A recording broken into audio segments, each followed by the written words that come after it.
Babes, hay que acomodarlo. Yo lo acomodo. Espérame. ¿Sí? Es que quiero que se hagan los 4. Es que siento que así estaría perfecto. ¿No le puedes poner algo aquí? ¿Algo? Ajá.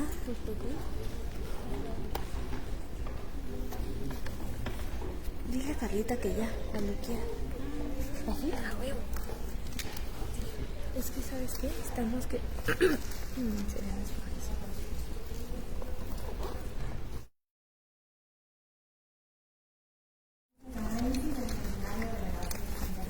Tituladas Propuestas Conjuntas de la Paz, la Seguridad y el Desarrollo en el ámbito de las relaciones internacionales para combatir la catástrofe ecológica universal. Mi nombre es Carla Almara Sorantes y tendré el placer de moderar la mesa 2 titulada Causas y motivos de la insuficiencia y el incumplimiento de los compromisos internacionales pactados desde el Protocolo de Montreal hasta el Acuerdo de París, pasando entre otros por el Protocolo de Kioto, los Objetivos del Desarrollo del Milenio y la Agenda 2030.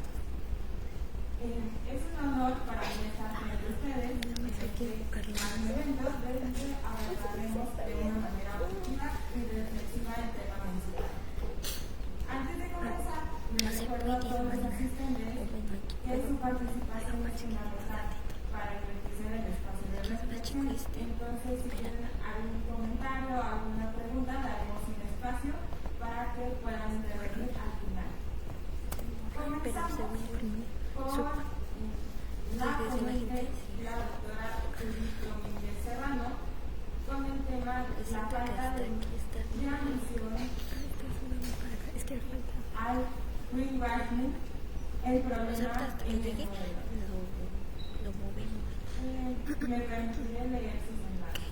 Profesora, investigadora del Centro de Estudios Demográficos, Urbanos y Ambientales del Colegio de México, nivel 3 del Sistema Nacional de Investigadores de CONACYT, doctora en Derecho por la Universidad Autónoma de Madrid, forma parte de la red de investigación temática de gestión y investigación del agua, REGIA, del CONACYT, de la Red de Agua, Derecho y Medio Ambiente de la Universidad de Zaragoza, de la Red de Estudios Territoriales, Unión Europea América Latina, de la Facultad de Derecho de la Universidad Autónoma de Madrid, forma parte de la Rama Mexicana, Colegio de Abogados, actualmente de estancia sabática en la Facultad de Derecho de la Universidad Autónoma de Madrid. Entre sus libros publicados recientes están Agua y Ciudades, coordinado con Carlos López, Marco Político de Agua de México.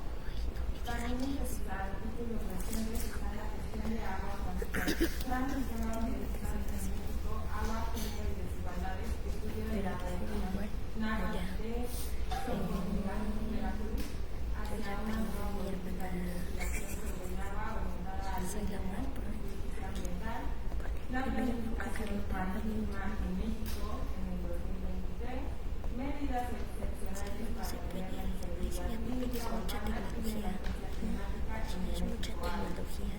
Recientemente formó parte del gabinete de asesores de la vicepresidenta del gobierno y ministra de Transición Ecológica y rector demográfico del gobierno de España. Fue directora adjunta de políticas públicas y marco legal en la Subdirección General de Planeación de la Comisión Nacional del Agua. Participó en la preparación de varios proyectos de ley en materia de aguas a nivel nacional y estatal. Le recuerdo que cuenta con 20 minutos para su intervención y de esta manera comenzamos. Puede comenzar, doctora. Buenas tardes. ¿Se escucha? Sí. Buenas tardes. Bueno, primero que nada agradecer al Seminario de Relaciones Internacionales la invitación a exponer algunas ideas en esta segunda mesa que se titula Prospectivas de las causas y motivos de la insuficiencia y el incumplimiento de los compromisos internacionales pactados.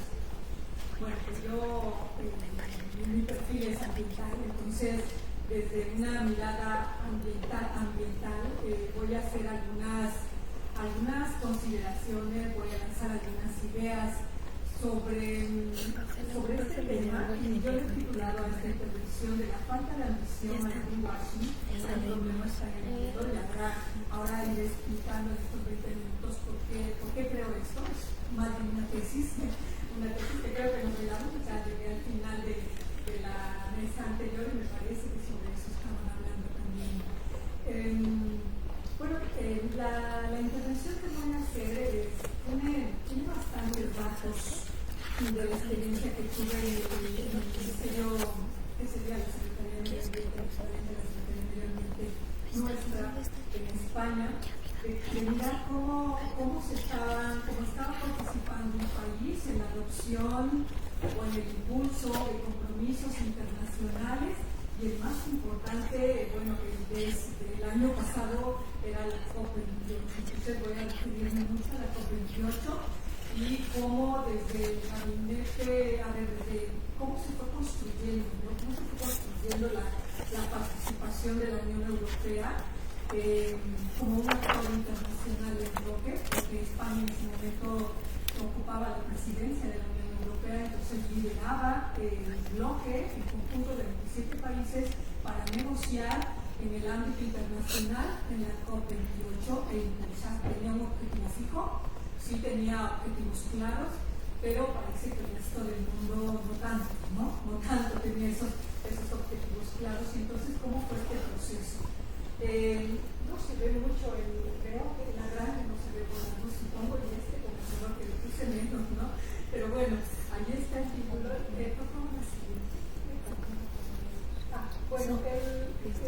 Voy a empezar con una lámina nada más, unos 2 minutos para hacer un repaso histórico desde cuándo nos estamos preocupando en serio, creo yo, por el medio ambiente, ¿no? A nivel internacional. No quiere decir que a nivel nacional, en otros países, haya habido medidas. México desde el 48 ya que estábamos con una política de protección de áreas naturales protegidas. Entonces, o sea, cada país tenía su ritmo, pero en el 72 sí hubo, con Estocolmo, en 1972, con la cumbre de Estocolmo,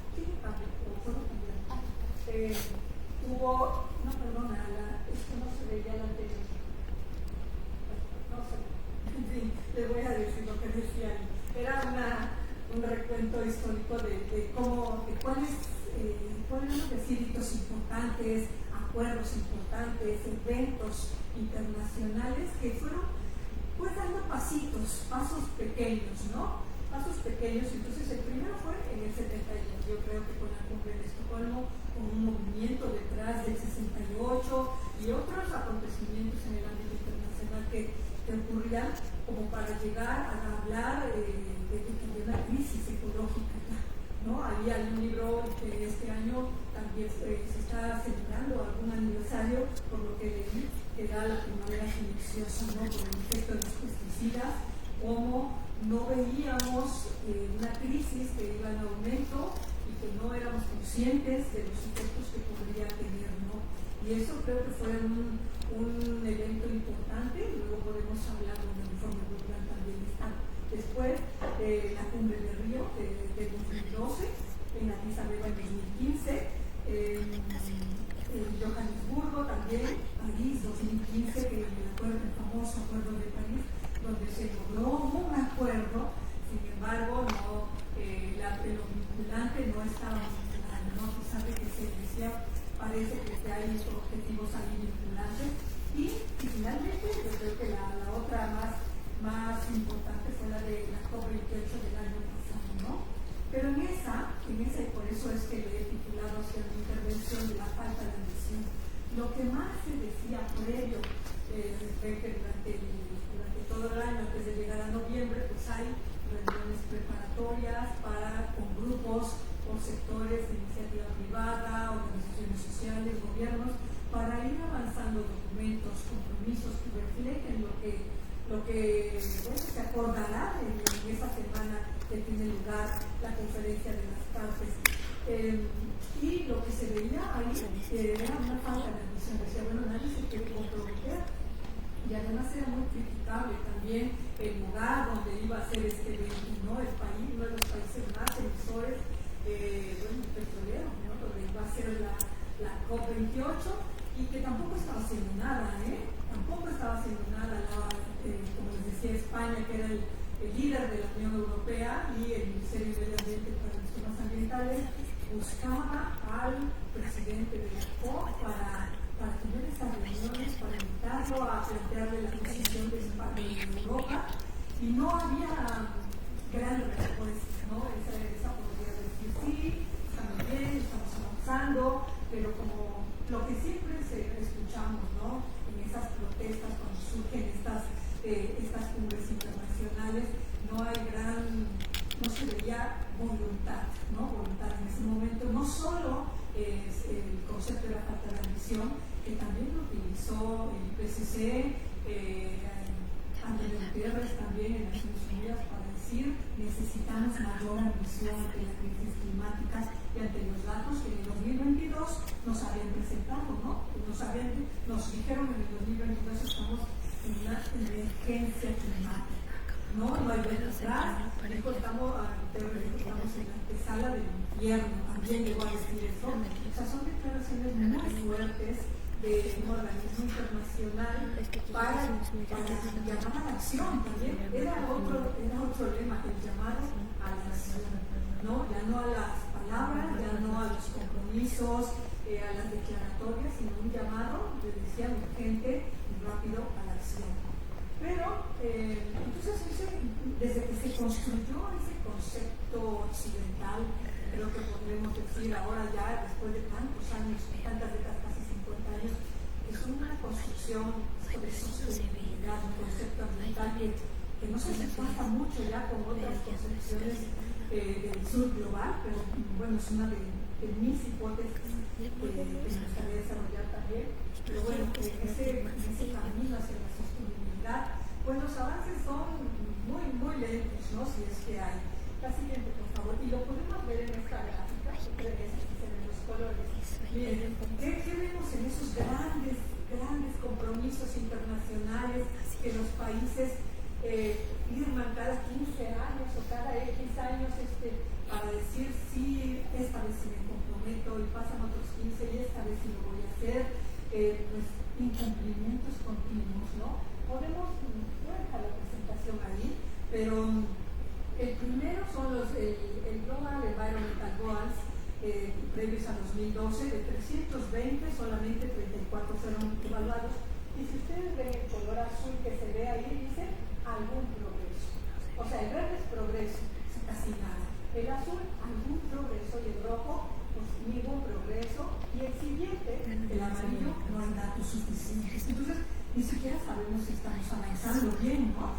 Entonces, la segunda son los objetivos de desarrollo del milenio, que pueden ver, la segunda barra. La tercera son los objetivos de Aichi, que tienen que ver mucho con la reducción de desastres, y también hay cada vez mayor algún progreso. Y el último son la dimensión ambiental de los objetivos de desarrollo sostenible. También y ahí lo preocupante es que no hay datos, ¿no? Es decir, no hay datos generados por los países para ir calificando todas esas 167 metas, me parece que eran de los 17 objetivos de desarrollo sostenible. No hay datos, o no los brindan los países o no tienen la capacidad de generarlos nosotros mismos, incluso los europeos. Voy a mencionar el de España obviamente los primeros de agua, de cobertura universal, sí, avanzan, pero hay otros donde no hay datos todavía generados en la forma en que pide la meta, es decir, los datos desagregados de tal manera que se pueda ver si hay avances. Entonces, pues, incumplimientos continuos, este es como un panorama así a nivel internacional que tenemos, ¿no? Y ahora sí voy a entrar a la COP28, que dijeron que es el fin de los combustibles fósiles, bastante criticado, vuelvo a repetir, porque pues el país anfitrión de la COP era uno de los principales países petroleros del mundo, ¿no? Y que además también lo dijo claramente, no voy a renunciar. Y ya en la COP dijo, bueno, cuando era ante la presión, bueno, voy a renunciar en unos años más adelante, no ahora, sino unos años más adelante podré hacerlo. Y también hay que reconocer que sí hay algunos progresos muy moderados, sí se van viendo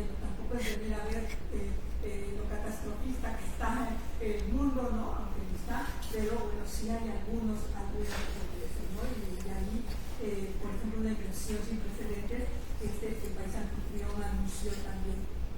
En esta, bueno, entre las conclusiones de la COP28, aquí solamente saqué algunos datos así importantes. Era necesaria una mayor ambición a los objetivos a alcanzar en la COP28, pero hasta el último momento es que se adoptaron acuerdos, en el último momento, ¿no? Y entonces, después de unas negociaciones y de 4 días en que la Unión Europea decía, bueno, pues esto va a ser desacaso, desgraciadamente, y en el último momento sí se adoptaron, pero el acuerdo de Dubái que se adoptó, pues no hay sanciones por el cumplimiento. Yo creo que esa es una de las cosas que siempre se ha criticado, siempre se ha pedido en el ámbito internacional, ¿sí? Que haya sanciones, que en esos acuerdos que se toman a nivel internacional, que después de muchísimos años de negociaciones y reuniones y generación de información, se agregue una cláusula que diga es vinculante o con metas medibles. Bueno, pues aquí no hay sanciones, ¿no? Pero bueno, 3 cosas se destacaron ahí. La creación de consensos es difícil, pues claro, porque cada país tiene sus objetivos individuales, hasta cierto punto egoístas, que si negocian en bloque. Yo creo que ahí lo importante, como para tomarlo como referencia, es que la Unión Europea negocia en bloque. Nosotros, como América Latina, pudiéramos negociar en bloque también, como región, pero pues no es posible, ¿no? No logramos hacerlo, no se logró hacer tampoco en la cumbre de CELAC, que tuvo lugar también en España, en la cumbre de la Unión Europea CELAC, es decir, todos los países latinoamericanos. Pues cada uno llegó con lo que quería, pero ahora muy bien, una gran debilidad, si vemos teniendo la gran esa causa, perspectivas, una de las debilidades de por qué no avanzamos más rápidamente, es que no llegamos en bloque, ¿no? Que no hay consensos, no podemos construir consensos fuertes. La ambición de otros actores sociales es buena señal, y en especial de la iniciativa privada, que se anunció acuerdos ahí, reducción de emisiones o neutralidad climática para el 2060, pero se necesita un mayor recurso. Y se requieren esfuerzos globales y locales para cambios efectivos y equitativos para transitar a la energía renovable. Es la siguiente cosa. Bueno, como ya he ido refiriéndome al acuerdo de Dubái, no voy a entrar mucho en estas, simplemente el objetivo 2030 es triplicar las energías renovables. Y aquí yo sí soy un poco crítica, o quiero plantearlo como una manera crítica, el creer que vamos a ser salvados por la ciencia y la tecnología es parcial, ¿no? Es parcial el planteamiento, porque ese es uno de lo que los académicos llaman es un planteamiento de sostenibilidad débil, no fuerte, ¿no? Débil, un planteamiento débil. ¿Por qué? Porque tiene sus limitaciones, porque es cara, porque no es equitativo el acceso a la tecnología, porque genera más también desigualdades. Es lo que estamos viendo, y ahora tenemos ejemplos. Entonces, hay que usar así y no progreso, esto. La siguiente, es un ejemplo muy claro. A ver, nos dice que efectivamente las energías renovables no aquí en México, sí en Chile quizá un poquito, sí en Colombia un poquito también, pero en otras partes del mundo, es buenísimo, hay un impulso muy fuerte a las energías renovables, pero a nivel global eso tampoco es mucho. Miren ustedes esa primera gráfica, si se alcanza a ver, dice las emisiones atmosféricas de CO2, partículas por millón, del 6 de mayo, de hace 2 días, 2024, no desciende, no hay un aumento. Entonces, pues es que los esfuerzos regionales aislados tampoco son suficientes, está en aumento. Y el siguiente dato, se alcanzan a leerlo, lo voy a leer, dice, es un dato de Iberdrola, y ahí es donde yo tengo mis dudas sobre si las tecnologías renovables no es que no sean buenas, sino que está generando mayor desigualdad y haciendo más ricos a los que ya son ricos también. Vean, el informe de Iberdrola del miércoles 24 de abril de 2023 24, dice: celebramos la presentación de resultados del primer trimestre. Iberdrola alcanza los 2.700 millones de euros de beneficio al cierre de marzo de 2024, un 36% más que el mismo periodo del año anterior. Y esto es gracias a las energías renovables. Aquí también voy a ser clara que SIGNA, la iniciativa privada, obviamente no es una ONG, busca beneficio, busca ganancias, pero es que no se están supervisando, ni controlando, ni monitoreando. Ni siquiera, alguien planteó el año pasado que habló del impuesto a las grandes fortunas, pero nadie lo ha implementado, ¿no? Eso es necesario como un poquito para reducir desigualdades. La siguiente, por favor. Entonces, ¿cuáles son los problemas desde mi perspectiva de esta falta de ambición, de que no avancemos? Bueno, aquí pongo 6, ¿no? Primero, el derecho internacional, es decir, no podemos negar que se adoptan acuerdos a nivel internacional, y el de Montreal, de hace 2 años, fue muy importante alcanzar metas para quien se lo cree, ¿saben? A ver, yo no he visto nada en México de que cómo van a qué se comprometió, ¿no? Pero el alcanzar al 2030 unas metas de protección de la biodiversidad terrestre y marina y ser coherentes y consecuentes, eso es muy importante, ¿no? Y son vinculantes, ahí sí se habló de vinculación. Pero, bueno, la debilidad otra vez de la arquitectura institucional internacional, y ahí me refiero, por poner un ejemplo, a la ONU. Es que nadie le cree a la ONU, parece ser, es que la ONU parece que no pinta mucho en el ámbito como actor internacional cuando debería ser, ¿no? Pues no, lo estamos viendo con las guerras y lo estamos viendo con los compromisos internacionales. Es que, por más que diga Antonio Guterres que estamos en los puertos del infierno climático, pues nadie le hace caso, ¿no?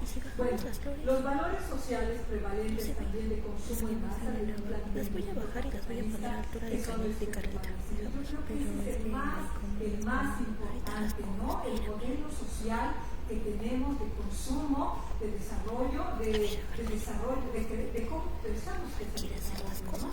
Y luego la falta de informe de acuerdos internacionales, ya también ya esa es la falta de ambición.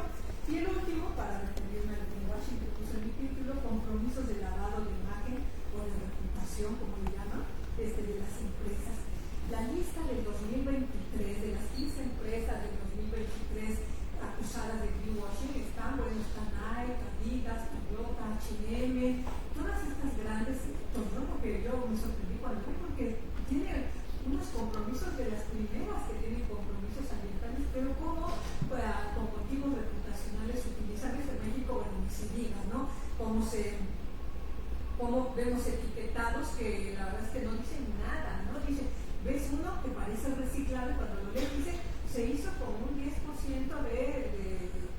algo reciclado, ¿no? Pues eso no es nada. Tiene esa etiqueta. Al menos en la Unión Europea alguien la supervisa, aquí cualquiera lo pone. Yo no he visto que haya, ni yo, vamos, mi perfil es de derecho internacional, yo no he visto que haya algún seguimiento a eso.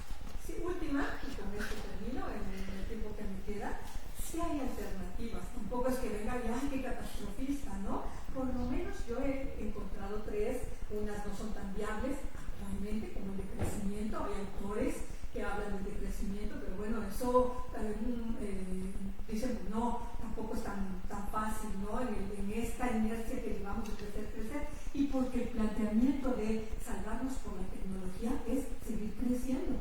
La sostenibilidad débil es seguir creciendo, y eso ya los límites planetarios no lo aguantan. Una que me gusta mucho es la segunda, tiene unos planteamientos más del último Marx, no del Marx del capital, sino del último Marx, que un grupo de estudiosos están mencionando y le llaman el Marx capitalista, ecológico. Ya se me acabó el tiempo, voy a tomar unos 15 segundos, y que hablan de una transición de la economía de valor de uso y otras cosas más, es decir, quitarnos ese consumismo para dar un valor de uso a las cosas, ¿no? Y no desecharlo. Y la propuesta del curso me voy a referir porque creo que esa ya la mencionaron en la mañana. Nada más leo la última cosa que no vi en la lámina que dice el problema está en el modelo de desarrollo. Miren lo que dijo el primer ministro de Suecia en la declaración en el encuentro plenario el 6 de junio de 1972. Dice, el entorno humano siempre cambia. El desarrollo continuará, habrá crecimiento. Esto no puede ni debe evitarse. La cuestión decisiva es en qué dirección nos desarrollamos, con qué medios crecemos, qué cualidades queremos alcanzar y qué valores queremos que guíen nuestro futuro. Él lo dijo en el 72. Y a mí lo que me llama la atención ahora en el 2024 es que no puede ni debe evitarse. Yo la verdad es que aquí sí soy muy crítica y digo, es que realmente debemos seguir o debe continuar creciendo al ritmo que vamos, en el modelo en que estamos y con los planteamientos que tenemos.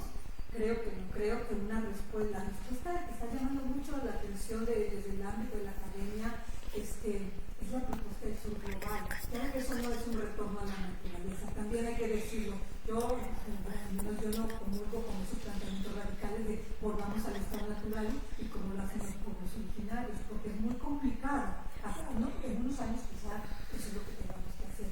Pero ahora mismo, como estamos, no es tan fácil, no es viable tampoco, pero tampoco se trata de eso, ¿no? De un retorno a la naturaleza original, sino de algunos planteamientos que están ahí de cómo convivir con la naturaleza. Eso es diferente. ¿Vale? Entonces, bueno, aquí voy a terminar. ¿No?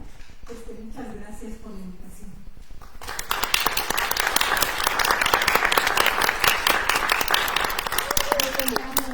Muchas gracias por tus aportaciones muy valiosas. Sobre todo, yo vengo pensando en los valores sociales como en el consumo masivo en el planteamiento capitalista que responde a ciertos intereses de algunos países y no solamente como el hecho de la construcción, podrían decir, bueno, vamos a invertir en esta energía, pero también mantenerlo, ¿no? Nadie habla también de cuánto cuesta mantener todas estas energías renovables y cómo pues al final termina afectando porque dejas todo un proyecto a la mitad, terminas malgastando como el uso de el agua, la energía.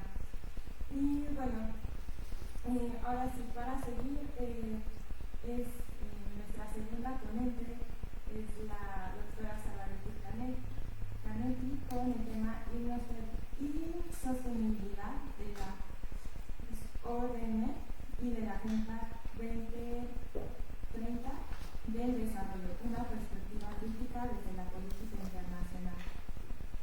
Es profesora de tiempo completo definitiva en el área de política internacional y es coordinadora del Centro de Relaciones Internacionales de la Facultad de Ciencias Políticas y Sociales de la UNAM.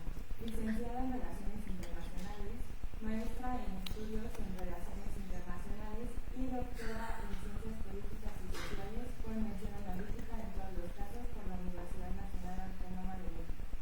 Realizó un postdoctorado en el Instituto de Investigaciones Económicas de la UNAM y otro en el Instituto de Investigaciones Dr. José María Luis Mora. Fue condecorada con la distinción Universidad Nacional para Jóvenes Académicos 2019 en el área de docencia en ciencias sociales por la calidad, la trascendencia y lo promotorio del trabajo académico, considerando particularmente su contribución a los estudios de seguridad y desarrollo humano. Coordinadora del proyecto PAPIC, Resonancias de la Militarización en la Seguridad Humana del siglo XXI, es investigadora nacional nivel 1 del Sistema Nacional de Investigadores en México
más allá de la enfermedad, y los libros colectivos Seguridad y Desarrollo, Riesgos Globales, Desigualdades y Resistencias y Resonancias de la Militarización y la Seguridad Humana.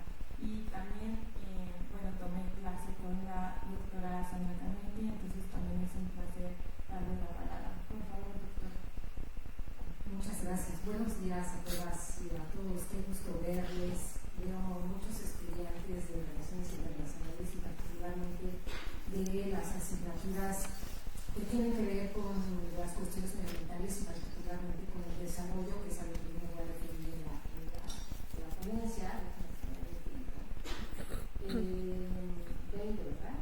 Sí, por favor. Bueno, yo quiero comenzar agradeciendo mucho la invitación a esta edición de las mesas de análisis y muy especialmente con mucho cariño al doctor Hernández Vela por considerarme para estar aquí en esta celebración.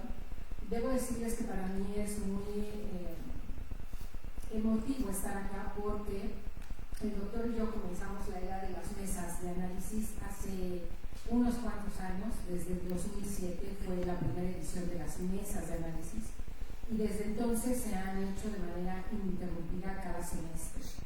Entonces, para mí es como regresar al terruño y además, pues siento mucha emoción de ver que el doctor continúa con estos trabajos que en un primer momento, junto con otros colegas como Fausto, que ahora es el coordinador del CRI, pues planeamos o construimos mucho para acercar a las y los estudiantes a los temas de la agenda internacional, particularmente aquellos que tienen mucha relevancia en la política internacional. Entonces, para mí es un placer estar acá y me congratula también ver pues el equipo del seminario que continúa haciendo los trabajos. Muchas gracias por la invitación.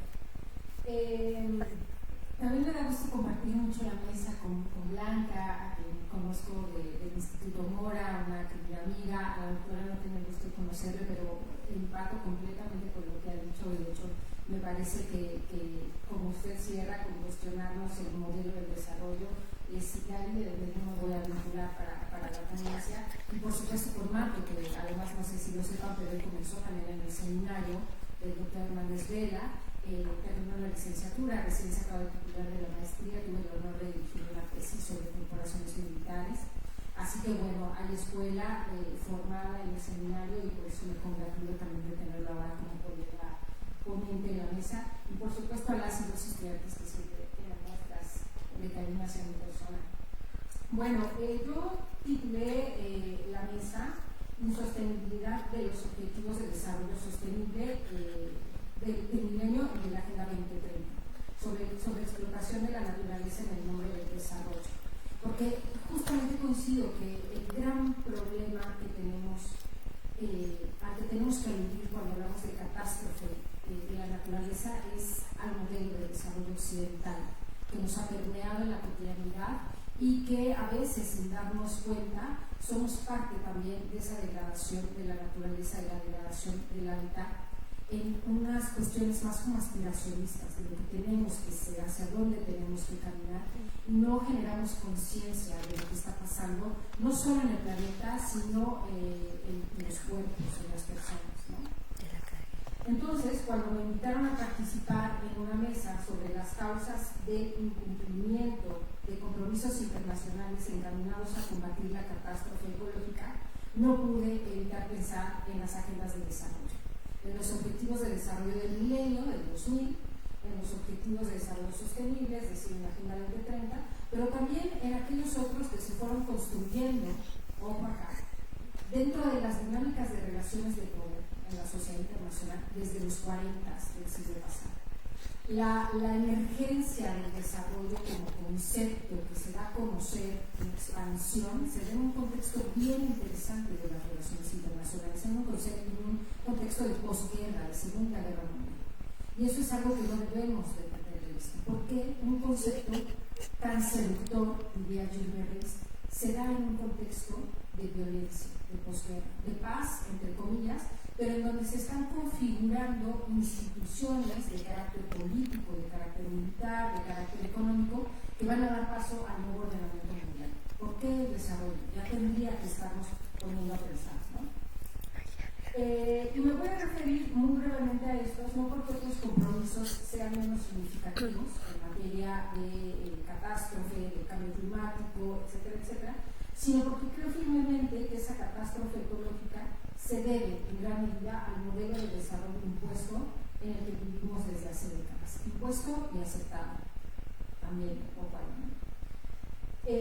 Si bien la degradación progresiva de la naturaleza es consecuencia de la propia evolución humana, también es cierto que han sido los intensivos procesos de industrialización y modernización dominantes, esos basados en ese imaginario occidental de desarrollo, los factores que más han contribuido a la intensificación del proceso de degradación. El modelo de desarrollo vigente, que se sustenta en la sobreexplotación de la naturaleza, ha conducido al mantenimiento de esos procesos productivos y al mantenimiento de los holgados niveles de vida de las sociedades industriales, pero al mismo tiempo al deterioro de las condiciones de vida y explotación de las sociedades no pobres, sino sociedades empobrecidas, categorizadas despectivamente además como subdesarrolladas, incivilizadas o atrasadas, siempre en este discurso que tiene que ver mucho con la otredad o cómo se nos percibe si no alcanzamos ciertos niveles de eso que llaman desarrollo. Preguntémonos entonces, ¿qué es el desarrollo? ¿En qué pensamos cuando hablamos de desarrollo? ¿Las prácticas de desarrollo han conducido al desarrollo de los pueblos o solo al de algunos cuantos? ¿Por qué no se ha alcanzado el desarrollo en esos términos, como si fuera algo lineal, como diría Rostow en sus momentos, un teórico de la modernización, como si el desarrollo fuera una meta a la que se camina y se alcanza, algo lineal, cuando es un proceso? ¿Por qué no se han alcanzado los objetivos de desarrollo sostenible? Bueno, los del milenio evidentemente ya no se alcanzaron, pero los sostenibles, sorpresa, tampoco se van a alcanzar, si viene una agenda 30-50 tampoco se va a alcanzar, ¿no? ¿Por qué? Porque hay que preguntarnos cuál es el motivo por el cual no se están alcanzando. El problema es la estructura, el problema es el modelo, son paliativos, son parches los que se están usando, pero no se está cuestionando en realidad qué es lo que ocasiona eso que desde el norte es no desarrollo, mal desarrollo, como dirían algunos propios artistas, ¿no? Bueno, de entre todos los factores que garantizan la reproducción del sistema dominante y que van a producir a su vez una enorme desigualdad en la sociedad internacional y en las relaciones de poder que sustentan esa sociedad internacional, el factor económico, la gestión económica, la administración económica va a ser algo fundamental. Es así que entre los múltiples y complejos factores que van a permitir la reproducción del sistema de acumulación capitalista, el ordenamiento económico global, expresado de manera particular en el desarrollo, se ha consolidado desde nuestra perspectiva como un mecanismo para sostener, por un lado, la expansión constante del capital y, por otro, la hegemonía de diversos sujetos dentro del ordenamiento global a través de la dominación de grandes masas de población, los subdesarrollados. Desde el establecimiento de los Objetivos de Desarrollo del Milenio de Naciones Unidas hasta el día de hoy, es considerable lo que se ha logrado en la sociedad mundial en términos de bienestar humano. Ya lo veíamos en la gráfica de la doctora Juli. Hay algunos progresos. En promedio, por ejemplo, la esperanza de vida de las personas en muchos países ha aumentado de 2 a 4 años. Habría que ver cómo mermó la pandemia, pero bueno, son datos de Naciones Unidas. La esperanza, fallecen 3 millones de niñas y niños menos al año, 30 millones más asisten a la escuela, los avances médicos han reducido el porcentaje de mortalidad infantil y materna, entre otras importantes cuestiones. Sin embargo, hoy se evidencia también un retroceso sin precedente en la existencia en la vida de las personas alrededor de todo el mundo. A pesar de los programas o proyectos de desarrollo implementados desde hace décadas en la sociedad internacional, la primera década del desarrollo, considerada oficial, no fue la década de los 60, de la Alianza para el Progreso, de Kenia. Y ahí podemos ir mal pensando, ¿no? Pero bueno, a pesar de los programas o proyectos de desarrollo implementados desde hace décadas, desde hace 80 años, en la sociedad internacional, siendo los más recientes los de desarrollo del Agenda 2030, el mundo es nuestra constante de la desigualdad en todas sus manifestaciones. Y aquí una serie de datos que espero les incomoden lo suficiente como para cuestionar de qué estamos hablando cuando hablamos de desarrollo. En la actualidad, más de 811 millones de personas padecen hambre y otros 132 millones sufren inseguridad alimentaria y nutricional. Solo para que se den un dato, en 1996 fue la primera cumbre sobre la alimentación en Roma, en Italia. En ese momento había 800 millones de personas que padecían hambre y la meta era reducirla a la mitad. No solo no se redujo, sino que aumentaba.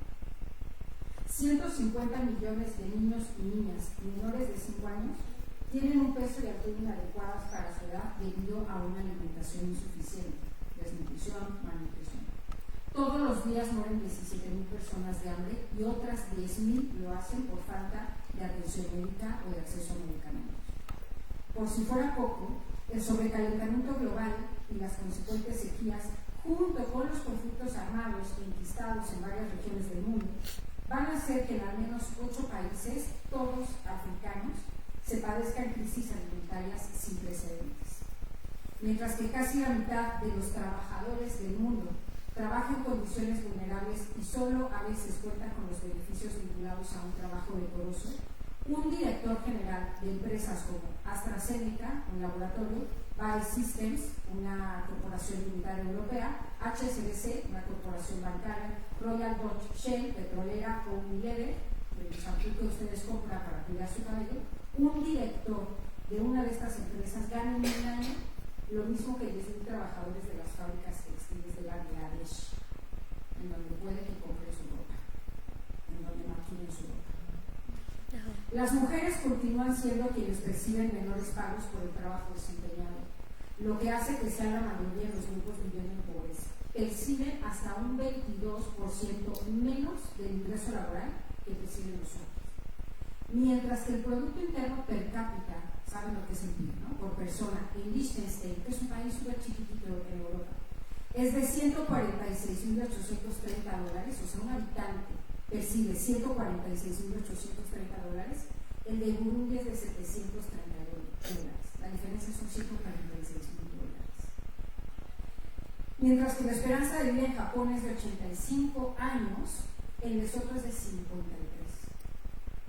Mientras que Rusia, Italia o Polonia registran porcentajes de alfabetización superiores al 99% de la población, en Guinea es del 25% y en Níger del 15%.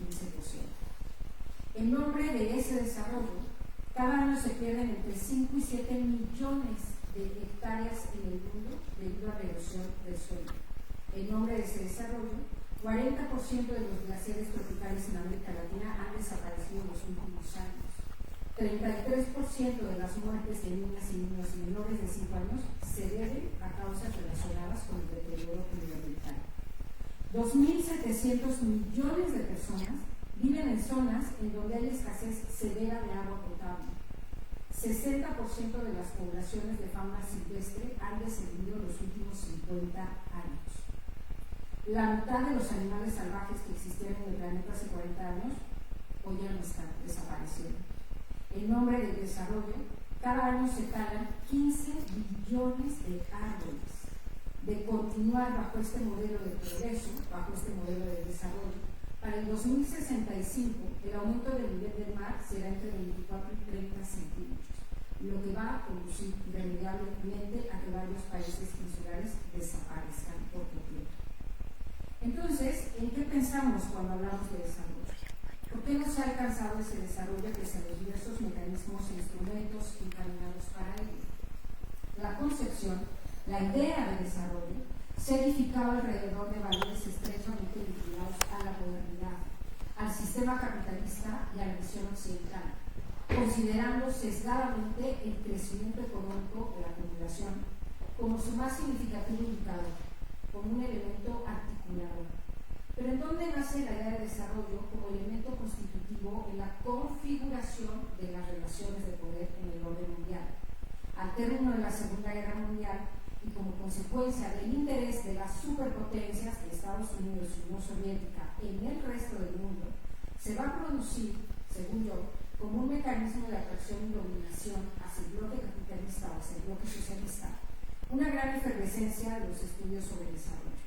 La crisis del 29, la crisis capitalista del 29, la Segunda Guerra Mundial y la estructuración del orden global de la posguerra, caracterizado por la creación como instituciones como Naciones Unidas y dentro de ella del Fondo Monetario Internacional, del Banco Mundial, de la Organización Internacional de Comercio, así como la consolidación de las dos hegemonías y de sus respectivos bloques, van a ser algunos de los acontecimientos que caracterizaron el contexto en el que el desarrollo heredero del progreso eurocéntrico tendría cabida en la sociedad contemporánea del siglo pasado.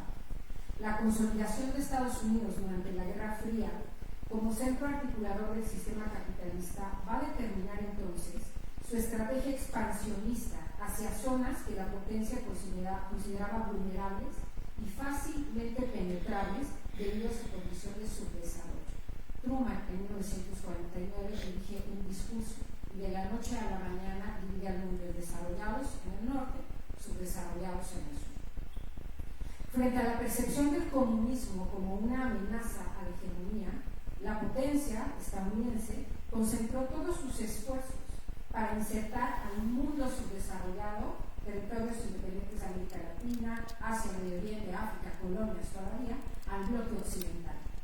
Para hacer frente al poderío y ascenso de la Unión Soviética, contener la expansión de su influencia internacional y promover sus valores e imaginarios, Estados Unidos vio en el desarrollo de los no desarrollados una necesidad estratégica, como diría usted. No es de extrañar entonces que haya sido en los tanques de pensamiento estadounidenses, en las universidades estadounidenses, que el imaginario de desarrollo se generara y que se legitimara además en organismos internacionales como la propia Naciones Unidas, particularmente del Fondo Monetario y del Banco Mundial, o el Banco Interamericano de Desarrollo, y que se haya legitimado también a través de programas de ayuda o cooperación encabezados por Estados Unidos y orientados hacia el bloque capitalista, sustentado en una visión universalista, lineal, ahistórica, homogénea, eurocéntrica y colonial.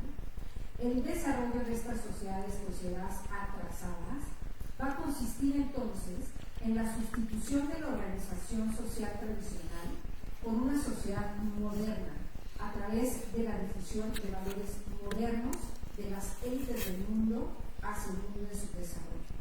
Desde la perspectiva de la potencia capitalista, Estados Unidos entonces, el desarrollo consistiría, entre otras cosas, en suprimir a las sociedades tradicionales, bárbaras, incivilizadas, como se nombran, ¿no?, por aquellas sociedades capitalistas altamente industrializadas y educadas bajo valores occidentales modernos. Yo siempre me burlo aquí en clase y digo, a comer con cubiertos, ¿no?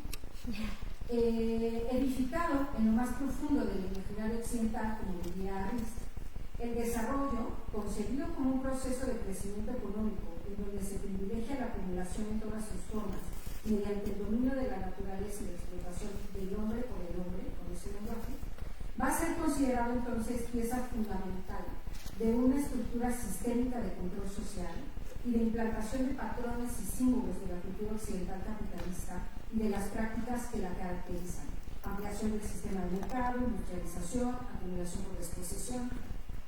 Desde los centros de poder industrializados, ojo, estados, pero también instituciones internacionales, corporaciones, élites empresariales, etc., hacia el resto del mundo. Y voy cerrando. Hoy, después de 8 décadas del desarrollo, de la implementación de innumerables programas de ayuda, de proyectos, de planes económicos, de los ODM, de los ODS, etcétera, etcétera, el desarrollo sigue siendo una promesa para millones en el mundo. Comenzamos esta ponencia afirmando que el modelo de desarrollo vigente, que se sustenta en la sobreexplotación de la naturaleza, ha conducido al mantenimiento de procesos productivos industriales y al mantenimiento de holgados niveles de vida de las sociedades desarrolladas en detrimento del resto.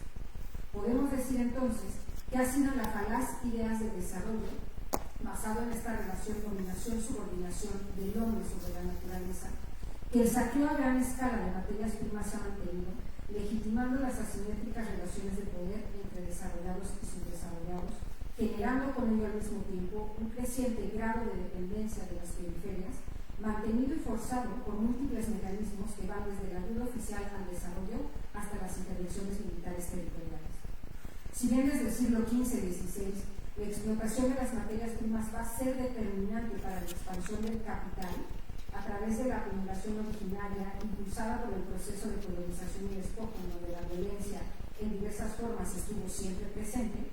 Va a ser con la revolución industrial, ojo, momento en el que se expande el nivel global de progreso, más tarde de desarrollo, que dichas materias van a adquirir un carácter estratégico sine qua non en el proceso de expansión capitalista.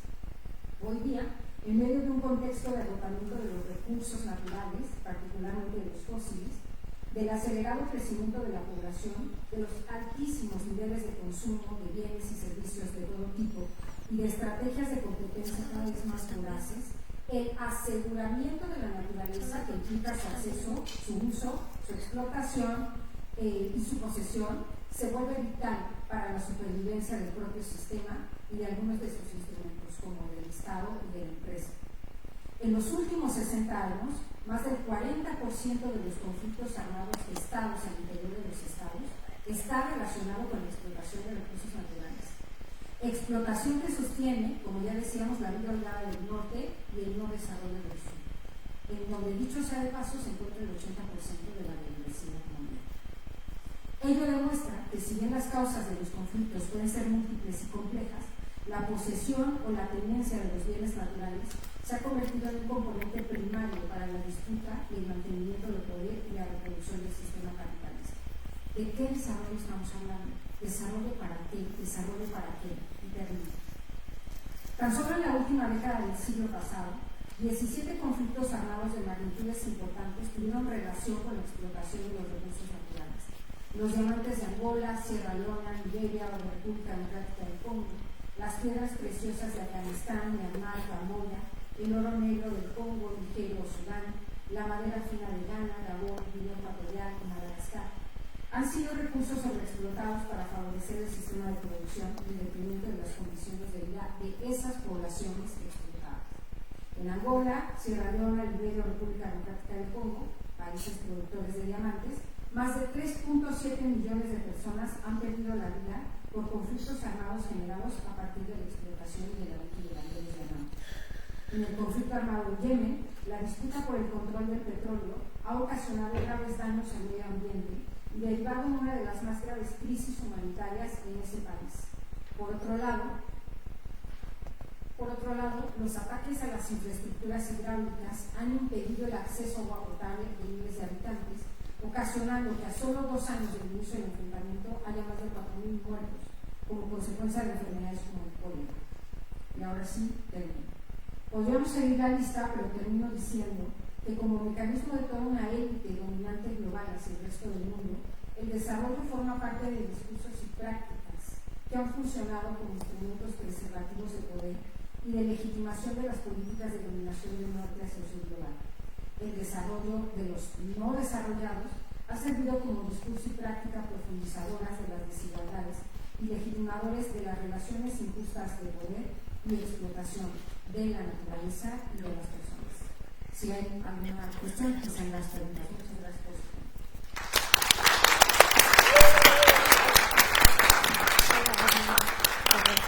Muchas gracias, doctora. De esta manera continuaremos con nuestro tercer ponente, el maestro Marco Antonio Rivera Molina, con el tema de industria militar y madera como elementos catalizadores de la catástrofe ecológica. Es licenciado con mención honorífica en Relaciones Internacionales por la Facultad de Ciencias Políticas y Sociales de la UNAM y maestro con mención honorífica en Estudios en Relaciones Internacionales por el Programa de Posgrado en Ciencias Políticas y Sociales de la UNAM, como becario del Programa de Becas Nacionales para Estudios de Posgrado del Consejo Nacional de Humanidades, Ciencias y Tecnologías, CONACYT. Diplomado en Logística y Operación Aduanera por la Facultad de Estudios Superiores Aragón, UNAM, y Marketing Digital por el Instituto Latinoamericano de Estudios de Posgrado.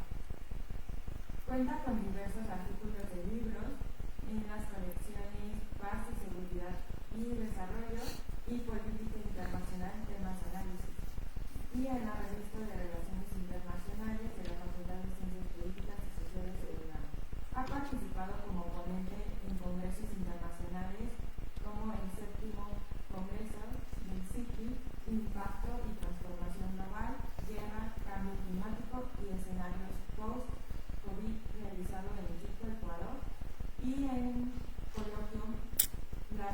reestructuración regional frente al nuevo orden mundial de la Asociación Mexicana de Estudios Internacionales, AMEC, participante constante en seminarios y cursos realizados por la Junta Interamericana de Defensa y el Centro de Estudios Hemisféricos Jim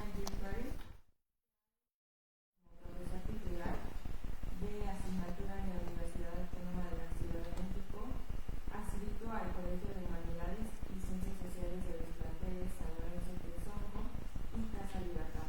Actualmente como profesor titular de asignatura adscrito al Centro de Relaciones Internacionales de la Facultad de Ciencias Políticas y Sociales de UNAM y coordinador del proyecto de investigación PROCLIME 6, Análisis de Sociedad Internacional hacia el orden mundial del siglo XXI, del Seminario de Relaciones Internacionales.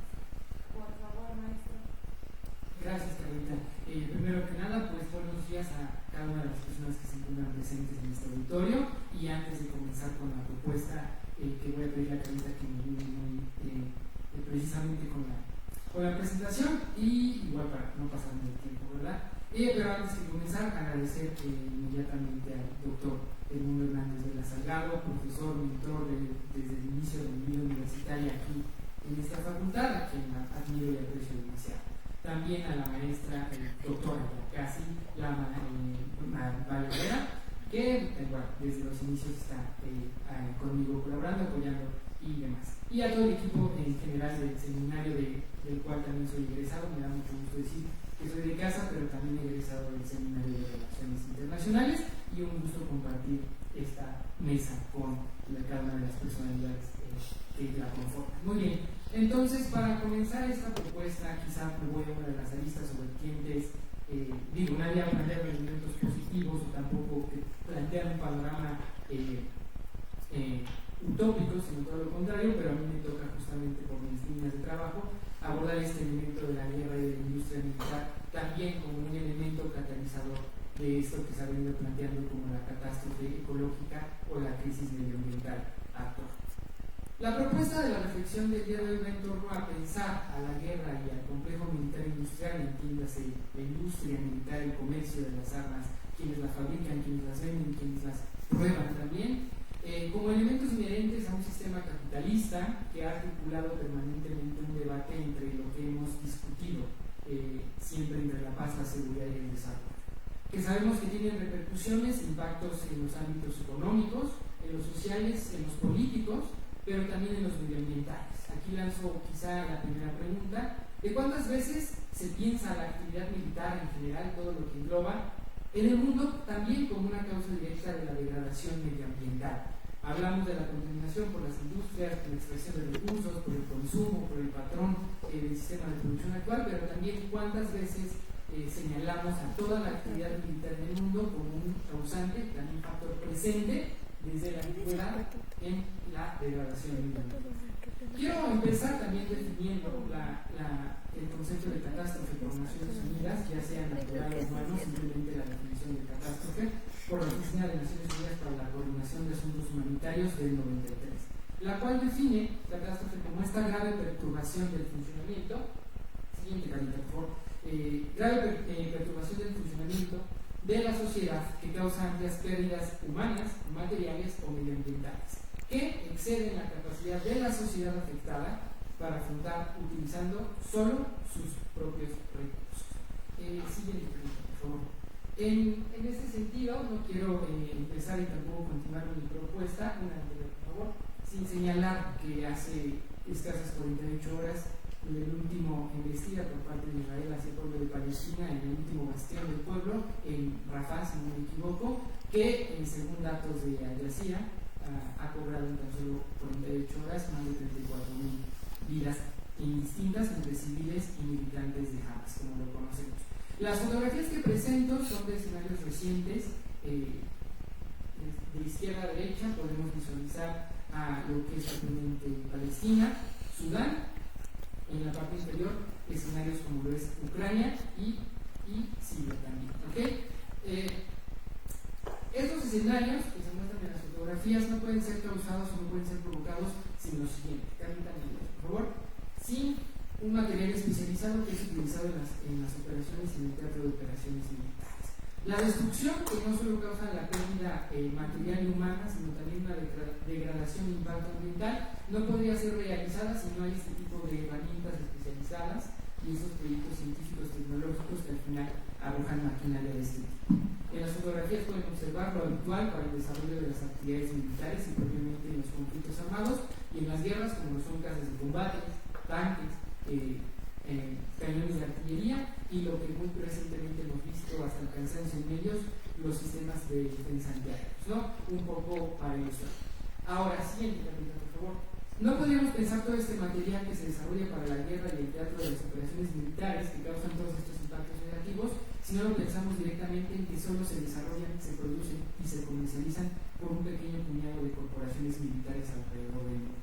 Desde que el CIPRI elabora los reportes anuales tanto de las empresas productoras de armamento y de servicios militares como el gasto militar mundial realizado por el mundo, estas primeras 6, contando la que es europea, bueno, propiamente el Reino Unido, estas no han cambiado ni se han modificado. Tenemos que, de la misma manera, estas primeras 5, Lockheed Martin, Raytheon Technologies, Northrop Grumman, Boeing y General Dynamics, son también las principales contratistas del Departamento de Defensa de Estados Unidos, las cuales han mantenido de la misma manera y en el mismo orden. Y esto se pone sobre la mesa solamente para ilustrarlo y pensar quiénes y con qué se realiza la guerra y se causan los efectos e impactos negativos que los conflictos armados tienen alrededor del mundo. Esto es una sola lógica que proviene desde un norte, de un llamado norte global y que se exporta a los países del sur global. Mismo región geográfica donde se desarrolla en alrededor del 70-80% de los conflictos armados. Siguiente capítulo, por favor. Ahora, siguiendo la línea en qué relación posee con el impacto y la degradación ambiental, es importante decir que estos impactos ambientales que se generan por la institución militar aún están ausentes de los grandes debates sobre el clima, cuando se habla sobre el cambio climático, la degradación medioambiental y los futuros distópicos que el colapso ecológico traerá. Rara vez se señala a la actividad militar como un factor presente dentro de esta degradación. Desde la exclusión explícita de las emisiones de dióxido de carbono relativas al sector militar del Protocolo de Kioto del 92 y hasta la momentánea retirada de Estados Unidos de los acuerdos de París de 2015, se reflejó el malestar del sector militar a la idea de reducir su huella de carbono. Entender cómo la actividad militar, desde el proceso de la preparación para la guerra hasta el desarrollo de los conflictos armados mismos, es un factor clave de la degradación medioambiental y debe formar parte de la narrativa que denuncia a los principales responsables de la crisis ambiental. Siguiente, por favor, permita. Ahora, en este panorama de que la actividad militar encuentra su hueco, encuentra su función y su razón de ser en un entorno violento y de conflictividad y también de competencia, elementos que son propios del sistema capitalista, el ACLEF, o en español el Proyecto de Datos de Eventos y Ubicación de Conflictos Armados, hasta su actualización de enero de este año, nos da algunas ilustraciones de cómo el planeta se encuentra respecto a los conflictos alrededor del mundo. Nos dice que 1 de cada 6 personas, en promedio, se estima que han estado expuestos a conflictos durante hasta 2024. Esto es una metodología de que 5 kilómetros a la redonda, cada uno de nosotros, o 1 de cada 6, ha sido expuesto a un tipo de conflicto que lleva el uso de la violencia.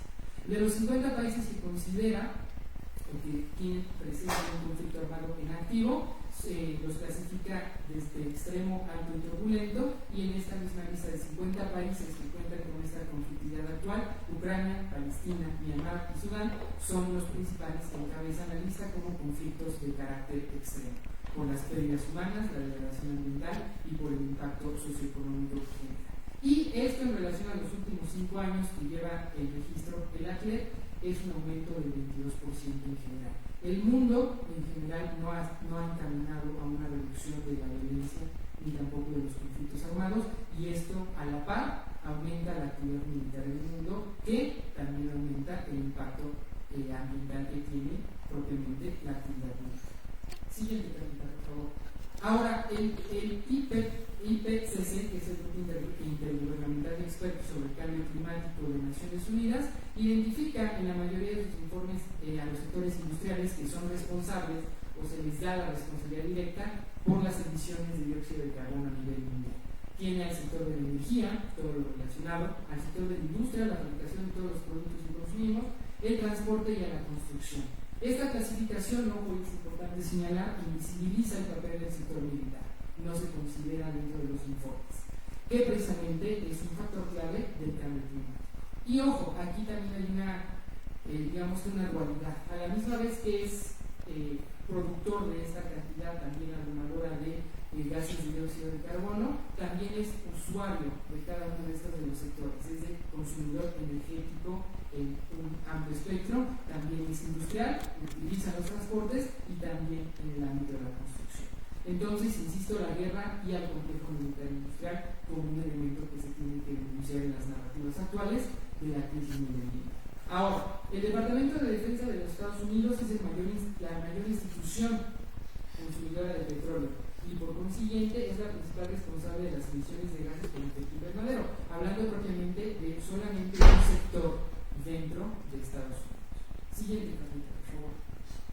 Ahora, algunos datos para que se den una idea del impacto medioambiental que puede tener el uso cotidiano o normal, sea un teatro abierto de operaciones militares o no, de material de equipo que utilizan. Todos se ubican por los desfiles militares aquí en México o las noticias, el vehículo por excelencia del Humvee, una Humvee con un transporte personal de uso militar, solo para que contrasten estos datos. Tiene un consumo de 4 litros de combustible de diésel para recorrer solamente entre 6 a 12 kilómetros. 4 litros de combustible, mientras un auto tipo sedán mediano, como cualquiera podríamos utilizar, con 4 litros de combustible en ciertas condiciones, claro, como en la Ciudad de México, con topes y con tráfico, podría alcanzar una autonomía de casi 100 kilómetros de distancia con esos mismos 4 litros de combustible. Ahora, en la cuestión de la aviación, el clásico F-16, un caso de combate utilizado ampliamente. Solamente en la carrera de despegue, es decir, en lo que se pone en circulación en el aire, el avión llega a consumir entre 400 y 500 litros de combustible, un combustible que es especial, que tiene un mayor impacto en la cuestión medioambiental. Y en la velocidad máxima, con su motor es un postulado un poco técnico el dato, el F-16 puede consumir hasta 11 litros de combustible por segundo. 11 litros de combustible por segundo. A comparación de un Boeing 747, un avión comercial para vuelos de transportes y de pasajeros, la capacidad máxima de combustible sí es de 200.000 litros, pero su consumo normal es de 14 litros por hora. 14.5 litros por hora, mientras un caza de combate puede llegar a consumir 11 litros por segundo. Siguiente pregunta, por favor. Este es un gráfico del Centro de Estudios por la Paz de Barcelona que analiza justamente la relación que existe entre el gasto militar, la militarización de las relaciones a nivel internacional y el impacto medioambiental que este tiene. Este gráfico nos señala las emisiones de dióxido de carbono, de CO2 por parte del Departamento de Defensa, rastreado desde el 75 hasta 2017. Esto en millones de toneladas de CO2 en el lado izquierdo y en abajo en la periodicidad del tiempo. Si se dan cuenta, hay una disminución bastante notable a raíz de la conclusión de la Guerra Fría. Obviamente la carrera armamentista motivada por la Guerra Fría elevó en demasía el gasto de la emisión de gases de dióxido de carbono por parte del Departamento de Defensa, una tendencia a la baja que solo duró algunos años hasta el 11 de septiembre de 2001, que a partir de ese momento también significó una alza importante. Siguiente pregunta, por favor. Ahora, en comparación, para que esto no se lo quede entender, en comparación con las emisiones que tienen países en concreto en alrededor de un año, estas son las emisiones del Departamento de Defensa y de la industria militar de Estados Unidos en total en el año de 2017. La parte amarilla de la primera barra representa el Departamento de Defensa y la parte roja la industria militar propiamente de Estados Unidos. Y el resto de barras representan las emisiones en millones de toneladas por algunos países, como Suecia, Finlandia, Dinamarca, Bélgica, Grecia, Países Bajos, Noruega y Portugal. Por sí solo, la sola industria militar de Estados Unidos arroja o tiene un consumo mayor de millones de toneladas de dióxido de carbono que países enteros. De aquí la necesidad de señalar y de denunciar en la narrativa que no solamente se debería señalar a los estados o a ciertas empresas o ciertos sectores económicos del mundo, sino propiamente e individualmente a la actividad militar alrededor del mundo. Siguiente pregunta, por favor. La institución militar tiene su propia dinámica de crecimiento que es independiente a la sociológica que explica la conexión entre la tendencia expansionista del capitalismo y sus consecuencias negativas para el medio ambiente. Es decir, la institución militar funciona aparte de esta tendencia de la producción del sistema capitalista porque tiene sus propios ciclos y sus propias etapas. Por tanto, va a generar daños específicos al medio ambiente.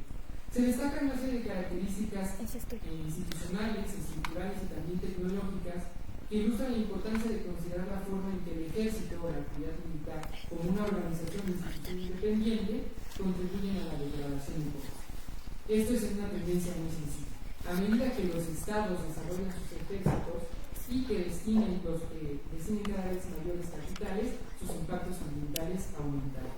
Y en este sentido, siguiente por favor, en esta relación bastante sencilla, si se aumenta el gasto militar, si se aumenta la actividad militar, va a aumentar el impacto ambiental, es correcto.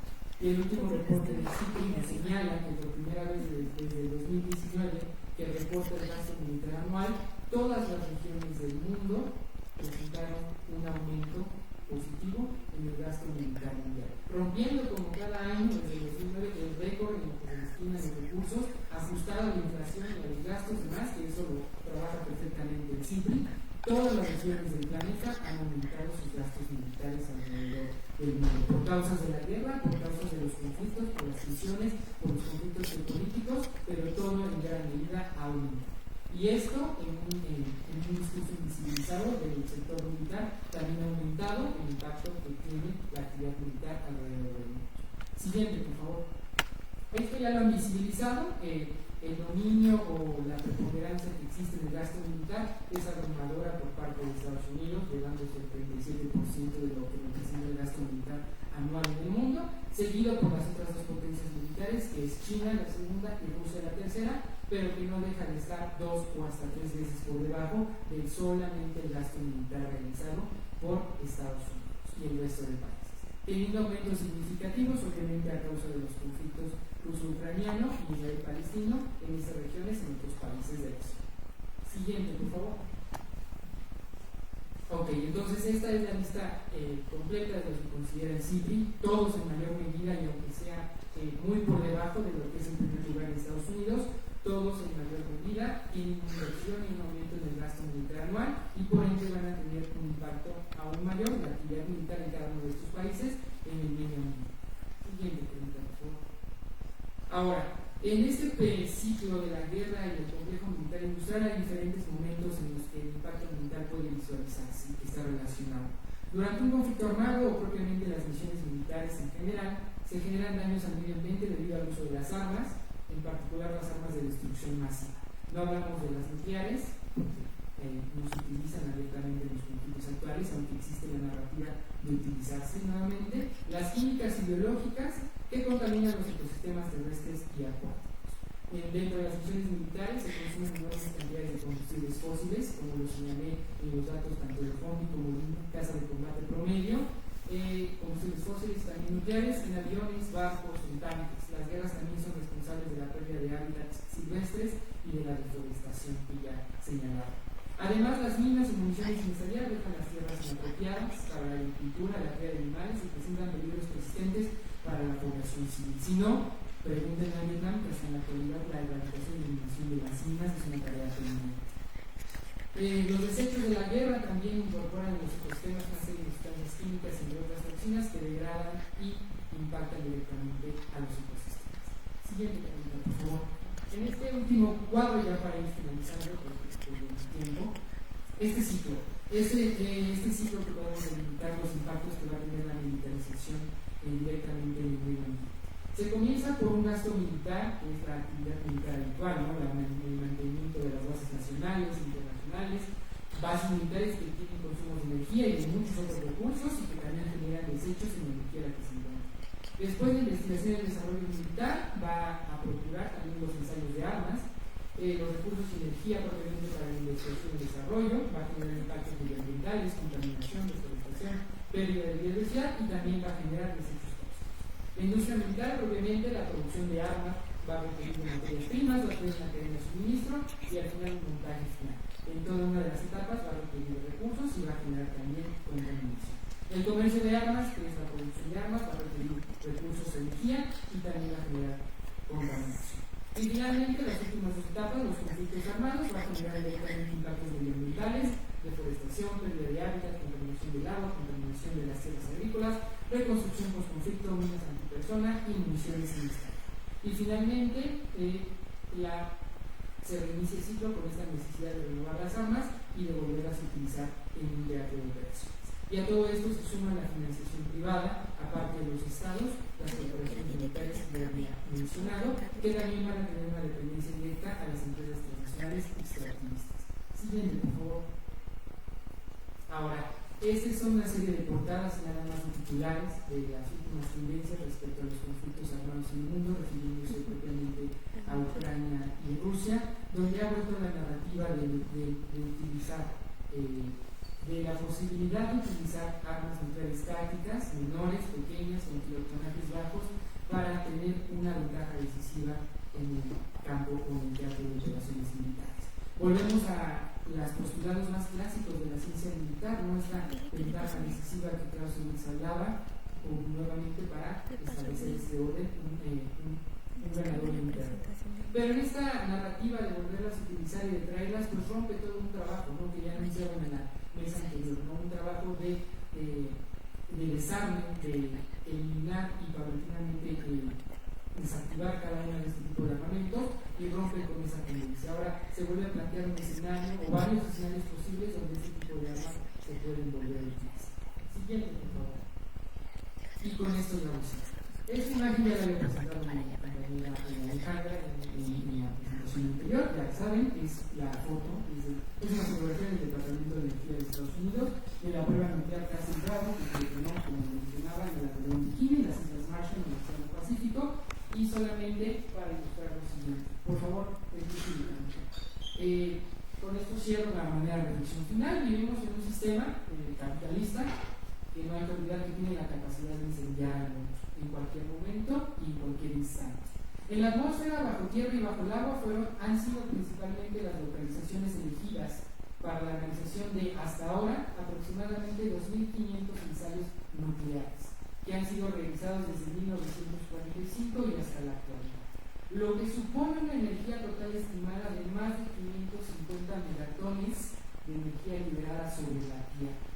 La imagen anterior, la fotografía de la región de Bikini, fue la prueba de mayor capacidad nuclear y que tuvo efectos hasta en un radio de 18.000 kilómetros de distancia.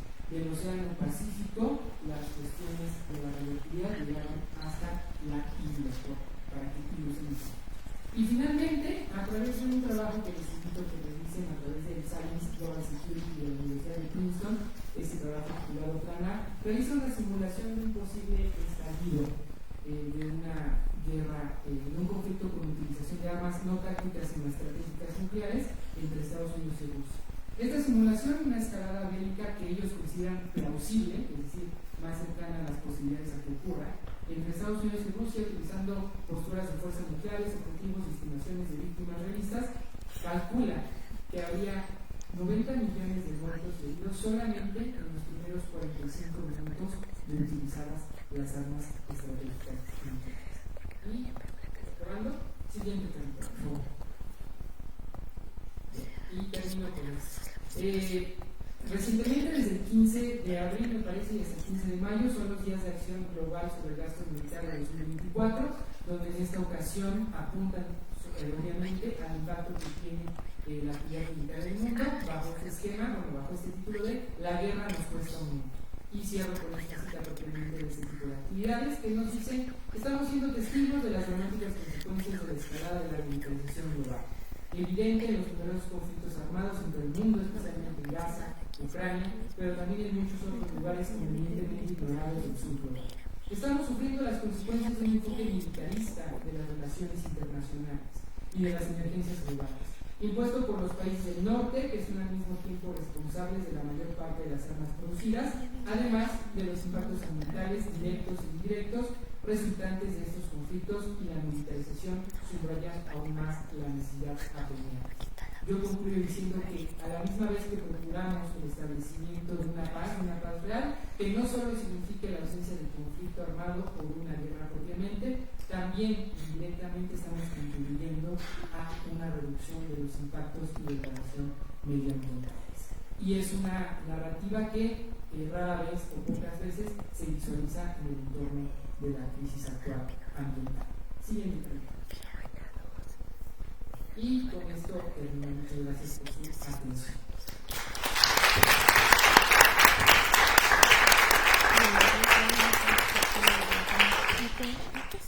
Muchas gracias, maestro. Y ya para finalizar con nuestra cuarta ponente, la maestra Blanca Elena Gómez García. Ella hablará del tema de la diplomacia verde hacia una cooperación internacional efectiva para abordar la crisis ambiental. Ella es candidata a doctora en Ciencias Sociales por la UNAM, maestra en cooperación internacional para el desarrollo por el Instituto Mora y licenciada en Relaciones Internacionales por la Universidad Nacional Autónoma de México. Tiene más de 10 años de experiencia en asuntos internacionales de investigación y conformación de proyectos bajo enfoques participativos en materia de género, Estado de Derechos, Cultura y Sustentabilidad en cadenas de valor desde los organismos internacionales. Ha sido analista política en el Departamento de Reducción de la Pobreza de la Organización para la Cooperación y el Desarrollo Económico en París, Francia. Asimismo, fue investigadora de tiempo completo de la Conferencia Interamericana de Seguridad Social, CIS, donde en un proceso participativo realizó el balance sobre la implementación de la Agenda 2030 en materia de seguridad social en la región latinoamericana y centroamericana y diseñó orientaciones de política pública en favor de la aceleración del cumplimiento de los ODS relacionados en la materia. Recientemente ha sido consultora para la Organización de las Naciones Unidas en temas de ecosistema de la cooperación internacional para México y conformación de alianzas estratégicas desde la sociedad civil. Ha sido miembro fundador de varias asociaciones. También se ha desempeñado como coordinadora de investigación en Por lo Derecho ELSI, directora general de Singularidad y directora general de la Fundación Carolina Villán. Ha sido capacitadora y formadora de formadores en materia de elaboración y evaluación de políticas públicas, liderazgo y comunicación, desarrollo y recursos humanos. Desde la academia ha sido coordinadora de contenidos y perspectiva de la Escuela de Gobierno y Transformación Pública, así como profesora de la UVM, la Universidad de Anáhuac, el TEC de Monterrey, la Universidad Iberoamericana y la UNAM. Actualmente es parte de la red de expertos nacionales de la ODS, la red internacional ALUMNI, el Instituto de Desarrollo y Sustentabilidad Alemán en temas de estándares voluntarios de sustentabilidad, tecnología y agricultura. La investigadora del proyecto INFAR de la Universidad de Marvel y coordinadora de la maestría en cooperación internacional para el desarrollo del Instituto Mora. Para así, por favor, maestra, le cedo la palabra. Hola, buenas tardes.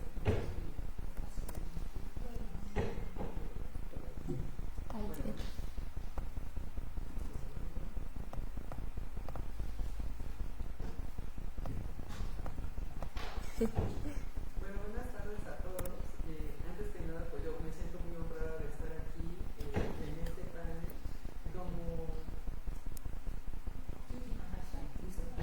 Como ya lo dijo Sandra, pues estoy con grandes amigos, estoy conociendo a otros colegas y sus investigaciones que son bastante oportunas para la reflexión de algo que nos ocupa, que es qué está pasando con el modelo, ¿no? Pero también, sobre todo, qué está pasando con nosotros como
Pero aquí nosotros vemos cómo va el reloj de uso Ay, qué miedo. de uso de los recursos. Entonces, fíjense, cada país Hablando de cambio climático. sistema productivo utiliza los recursos que son asignados por año de la tierra. Y la verdad es que se supone que haciendo digamos, estos cálculos, tendremos que usar estos recursos a lo largo de todo el año. Pues no, varios estados se los acaban en los primeros meses, en los primeros días, todos después, pero todos estamos produciendo y estamos siguiendo con este proceso con recursos prestados de las generaciones futuras. Entonces, nada más para que se den una idea, por ejemplo, Qatar, el 10 de febrero se acabó los recursos que le correspondían para todo el año. Estados Unidos se los acabó el 13 de marzo. China se los va a acabar el 2 de julio. Argentina el 24 de junio. Bolivia el 5 de julio. Brasil el 12 de agosto. México el 31 de agosto. Colombia el 8 de noviembre. Guatemala el 14 de noviembre. Ecuador el 6 de diciembre. Y por ahí Jamaica se los acaba el 20 de diciembre. Muchos de los estados que no están agotando sus recursos, pues están relacionados con el hecho de que sus industrias no están tan desarrolladas. O sea, no es una cosa de conciencia de estar haciéndolo bien en el manejo de los recursos ambientales, ¿no? Entonces, la verdad es que vamos muy mal. Creo que ya sabemos, lo hemos escuchado en todos los foros, el sistema no sirve, no funciona, ya está colapsando a la humanidad. Lo estamos escuchando aquí también, estamos escuchando el papel que están jugando los gobiernos, lo que sucede con las industrias, cómo las propias industrias tienen intereses en no avanzar, ¿no?, hacia otra vía alternativa. A la siguiente, por favor. Pues por allí incluso se ha desarrollado este índice de desempeño ambiental, ¿no?, en donde se trata de evaluar cómo lo están haciendo los estados en términos de su política ambiental, cómo se ve esto reflejado también en términos de la protección de los recursos naturales. Y bueno, pues yo nada más les traje esta imagen de América Latina, ¿no? En el 2022 ustedes pueden ver el azul es lo mejor, el rojo es lo peor, y nosotros estamos en una escala de morado y rojo, ¿no? O sea, no lo estamos haciendo tan bien. Y justo vuelvo a destacar el punto, y no quiere decir que aquellos puntos que oscilan más hacia el tono azul tienen una industria pues muy desarrollada, sino que por el contrario, ¿no?, al no tener industrias tan desarrolladas no utilizan tantos recursos. Si nosotros trasladáramos este índice de desempeño ambiental a las potencias como China, que está creciendo a un nivel desmedido, India, Estados Unidos, evidentemente,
qué? Porque con ella nace un régimen formal que está basado en el derecho internacional público.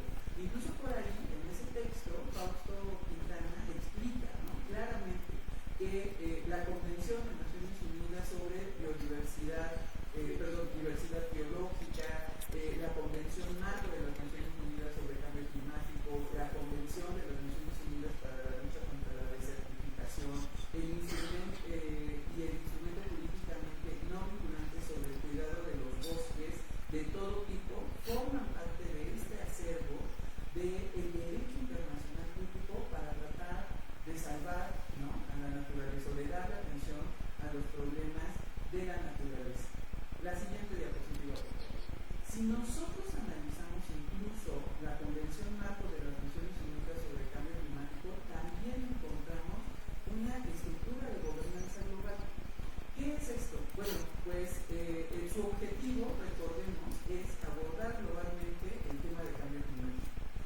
Tiene una estructura bastante compleja de operación. Por una parte tenemos la Conferencia de Partes, que es el órgano clave para la toma de decisiones, y el Consejo Ejecutivo, que es el que supervisa la implementación de las reuniones. La siguiente, por favor. Dentro de esta conferencia marco, pues hay acuerdos que guían la propia participación de los estados. Por una parte, se recuperan las metas del protocolo de Kioto para la reducción de la emisión de los gases de efecto invernadero, particularmente de los países desarrollados, pero en general de todos. Tenemos el Acuerdo de París, que al final, pues sí, son compromisos voluntarios, globales. Hay incluso mecanismos financieros. Recuerden que ahí encontramos el Fondo Verde para el Clima y el financiamiento para proyectos específicos en países en desarrollo. Y también tenemos otro mecanismo financiero particular de la Convención Marco de Naciones Unidas, que implica la coordinación de recursos financieros para proyectos específicos. La siguiente, por favor. Incluso cuando nosotros observamos el funcionamiento de la Convención, podemos ver que ya no son solo los Estados miembros, sino que vemos la participación de otros actores, desgraciadamente, y es cierto, ¿no?, de empresas particularmente, que además son las que finalmente deciden aquellos acuerdos que pasan a pleno o no, derivado de la propia estructura de los grupos de trabajo. Pero podemos encontrar, por ejemplo, a sociedad civil, a organizaciones no gubernamentales, al sector privado, que siempre ha sido muy activo, ¿no?, sobre todo porque está muy vigilante de, en primer lugar, que no se le impongan medidas obligatorias, sino que todo se mantenga dentro del rango voluntario. Y en segundo lugar, porque no se desenmascaren todas estas estrategias de greenwashing. Y lo que podemos observar es que incluso hay un sistema de evaluación global que lo que busca es hacer una revisión progresiva de todas estas actividades que se están dirigiendo al progreso de la lucha contra el cambio climático. Ahí encontramos todo un ciclo de revisión que se adapta a los contextos nacionales y que además pues trata de documentar todas las acciones a nivel de los gobiernos que se están llevando a cabo. La siguiente, por favor. Otra cosa interesante es, por ejemplo, observar cómo el secretariado de esta convención lo que busca es facilitar la coordinación, el apoyo logístico, pero sobre todo vigilar la implementación de las decisiones de estos dos organismos, ¿no? ¿Cuáles son los grupos de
Y bueno, evidentemente la bicicleta está bien, padre, pero ¿y hay casos de éxito? Sí hay casos de éxito. Son chiquitos, interesante porque la mayoría vienen del sur.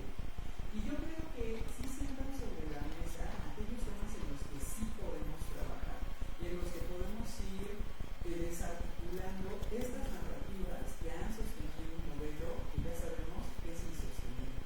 Por ejemplo, el caso de Costa Rica. Costa Rica es conocida justo pues, por su compromiso con la conservación ambiental, el desarrollo sostenible. Este país ha implementado políticas muy ambiciosas para poder proteger sus recursos naturales, incluyendo la creación de parques nacionales, la promoción de energías renovables y la reforestación.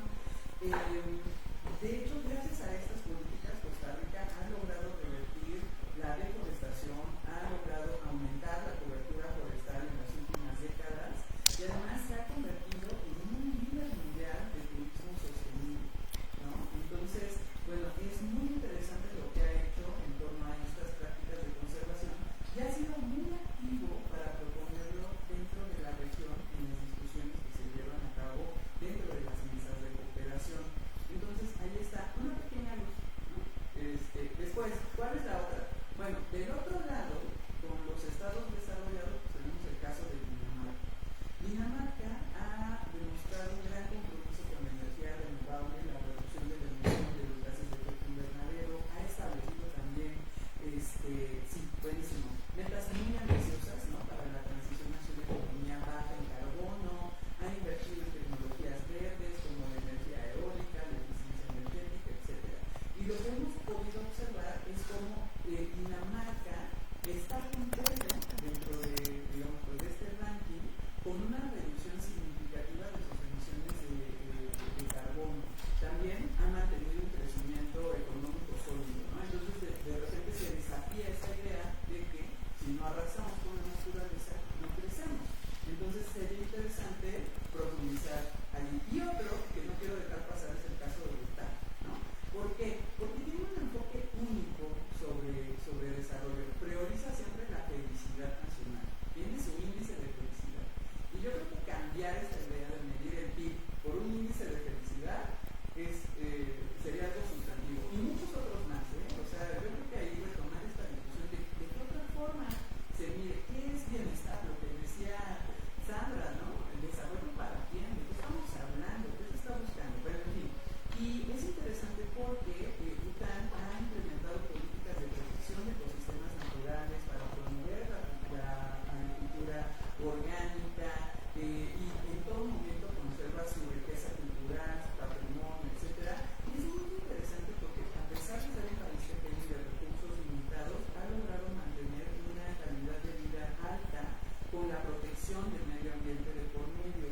Y bueno, pues nuevamente, ¿no? Este tema de la felicidad es algo que sí nos debe llevar a repensar el desarrollo. ¿Cuáles son los desafíos entonces? Hay falta de compromiso político, sin lugar a duda, ¿no? Ya todos lo sabemos, se ha mencionado en la mesa. Hay falta de financiamiento. La verdad es que las medidas muchas veces no se implementan porque no hay dinero, ¿no? Puede haber voluntad, pero no hay financiamiento, y ese es un tema central dentro de la discusión de los temas de cooperación internacional. Otro, hay una falta de interés por reducir las huellas ecológicas, ¿no? Ya lo platicaron por aquí, solo dos impulsores, la industria militar, creo que es un tema que ni siquiera, ¿no? Les pasa por la cabeza, no es un tema que está en la mesa de discusión y muchas otras más. Después tenemos también la falta de mecanismos realmente vinculantes, pero sobre todo de sanción. Todo se queda en medidas voluntarias, y pues por ahí habría que reformular esto. Entonces, bueno, pues hasta acá, chicos, lo dejo para cumplir con el tiempo y pues les dejo seguir con presentaciones. Gracias.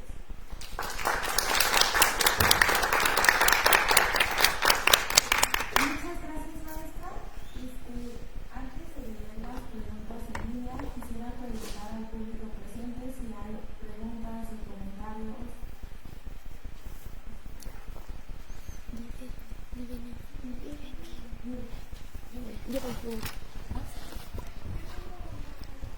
Pregunta para la doctora Juli y también sería para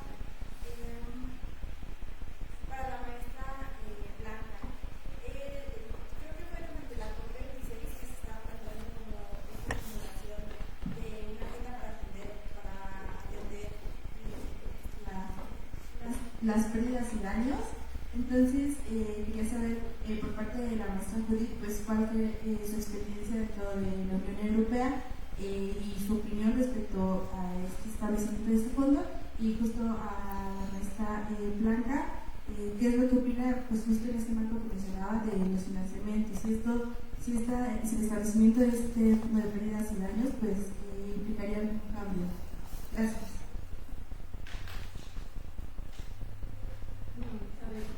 El mecanismo se creó, el de pérdidas y daños, en la COP26 se habló de ese mecanismo, pero sin dinero, ¿no? Se creó, aparece en el Acuerdo de París, ¿no? En el Acuerdo de París ya hay un artículo que habla de las pérdidas y daños, de crear el fondo, pero no sé, o sea, se creó nominalmente en el papel, y hasta esta COP28 hay uno de los yo decía moderados logros que hubo, es que ahora sí se llegaron a acuerdos sobre financiamientos, no solamente en este, no recuerdo la cantidad, pero llevaban bastante dinero este mecanismo de pérdidas y daños ya comprometido, y de hecho el presidente de la COP29, la que va a ser en noviembre, decía en estas reuniones preparatorias que hay, que hay una responsabilidad de los países a los que se financiará de ser transparentes en la gestión de este dinero, ¿sabes? Porque, a ver, ya está el fondo, ya nada más, si no recuerdo mal, eran, mejor no digo la cifra para no equivocarme, pero sí había una cifra comprometida en los primeros días de la COP28. Ahora, en los primeros días, yo no sé si esta aumentó después. Ahora lo que preocupa, una vez que está reglas de repartición, cómo se va a repartir, a quién se le va a dar, pero sobre todo, y ahí lo dijo claramente el presidente de la COP29, una de las cosas que tienen que atender aquellos países, como le llaman ahora, menos desarrollados, es la transparencia en el manejo de estos fondos, que tienen que implementar estos mecanismos. Entonces, dinero hay, y estos van, o sea, hay un concepto también de pérdidas y daños. ¿Para quién va? Y sobre todo para los riesgos hidrometeorológicos, ¿no? Y Latinoamérica en ese sentido, no toda Latinoamérica, pero Centroamérica, esa parte, son altamente vulnerables y serán de los primeros que recibirán, si es que cumplen con los requisitos también. Sí, justo. El tema central del financiamiento es que de repente no va de la mano con los discursos políticos. Hemos escuchado mencionar muchísimo, ¿no? Toda la cooperación que se da en términos del cambio climático y todo aquello relacionado con medio ambiente, biodiversidad, etcétera. Pero si hacemos una revisión de los montos que se dan en materia de cooperación internacional para estos temas, el Titanic costó más, ¿no? O sea, el Titanic se llevó más dinero en su producción que lo que realmente se da en términos de financiamiento específico para estas estrategias de cooperación. Yo creo que, por ejemplo, si observamos el caso de México, en México menos del 0.01%,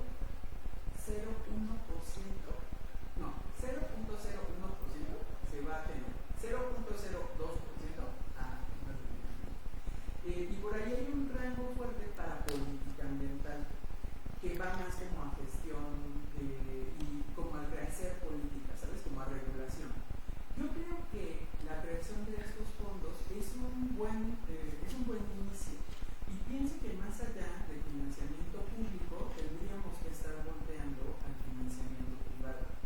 Y ahí estoy spoileando un poco, pero en este estudio que hicimos con la Oficina del Coordinador Regional de Naciones Unidas, que apenas acabamos el mes pasado, fue interesante observar que del total del grueso de cooperación que recibe México, 2% lo da el sector privado. Y los temas que más están teniendo auge es género y temas ambientales. Entonces, de repente yo creo que por eso la necesidad de las alianzas estratégicas, ¿saben? O sea, evidentemente el gobierno no se tiene que desdibujar, pero sí tiene que formar alianzas con los que están trayendo los fondos. En este caso, yo creo que lo que sería interesante es observar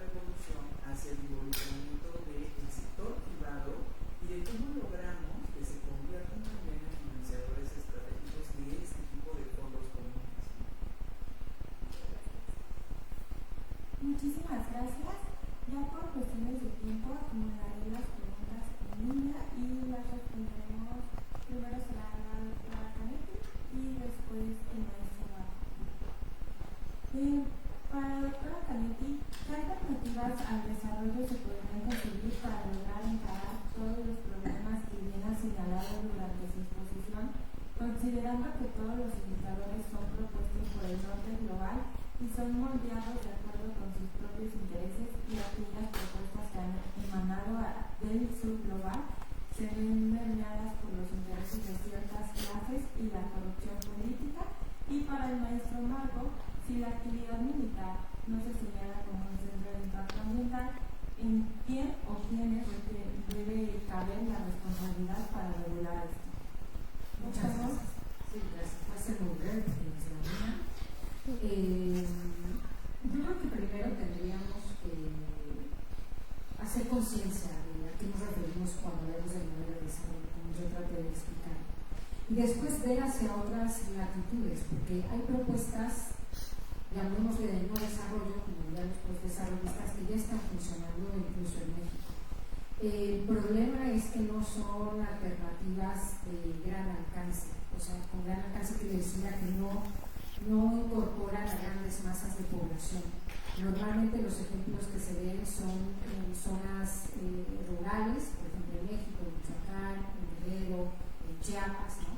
Funcionan muy bien porque son construcciones colectivas, de organización popular, autogestivas, por ejemplo. Y eso no empata mucho con una perspectiva de Estado, por ejemplo, o de sociedad internacional, ¿no? De una estructura que todo el tiempo está imponiendo patrones de consumo. Pero digamos que una alternativa como para todo el país o para todo el mundo, pues no se va a construir hasta que no se cuestione la lógica del capital, pues, ¿no? Y bueno, esto es algo que no vamos a ver a mediano plazo ni a largo plazo, se va a acabar ese planeta, yo creo, pero sí es importante que construyamos alternativas desde lo local, desde lo comunitario, pues, ¿no? Coincido ahí con la doctora Puri, esto no implica regresar al estado de naturaleza, pero sí convivir de mejor manera con ella, entender que somos parte de la naturaleza, no que la naturaleza está a nuestro servicio, ¿no? Y en otro sentido, pues también como estudiantes universitarios o universitarios, hacer conciencia también de cómo coadyuvamos nosotros a la producción de ese sistema, ¿no? Yo lo decía muy al aire sobre la ropa y las maquilas, pero no es en serio. ¿Qué tanto nosotros somos congruentes también con nuestras prácticas en la cotidianidad, ¿no? Gracias. Y igual soy breve para ya terminar, dar por finalizar esa mesa. Pero entonces, como bien a veces lo señala el doctor Hernández Vela, pensar que en algún momento espontáneo, las potencias militares o las grandes corporaciones militares van a dejar de hacer sus actividades económicas productivas, es esperar algo que no va a ocurrir. Entonces, ¿quiénes deberían señalar a la actividad militar también como un factor directo al impacto de la liberación militar? Recae, creo, obviamente, en la sociedad civil, pero también en los países no militaristas, en los países que no tienen aspiraciones en el campo de lo militar o en la actividad de la defensa o exportar o aumentar sus capacidades militares, y esto nos vuelca a una necesidad actual, necesaria, de volver a la narrativa del desarme, de la disminución y el cese de los conflictos armados abiertos, y no a una posible utilización de nuevamente armamento de destrucción masiva. Es volver al discurso de dejar de utilizar el armamento de destrucción en masa y volver a una narrativa de desarme y de construcción de la paz y del cese de los conflictos armados.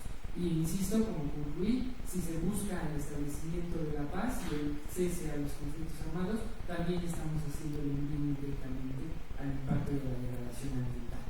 Por consecuencia, entonces, proviene desde esa instancia y no esperar a que propiamente las dinámicas militaristas del mundo vayan a disminuir posiciones. Con eso yo concluyo. Muchísimas gracias. Agradecemos a los ponentes, al público presente y también a quienes acompañaron por la transmisión. En un momento les haremos llegar las constancias y siendo las 13:04, damos por terminada esta segunda mesa. Nada más les recordamos a nuestro público de invitarlos a la tercera mesa que se llevará de 3 de 15 horas a 17 horas. Muchas gracias. Excelente día.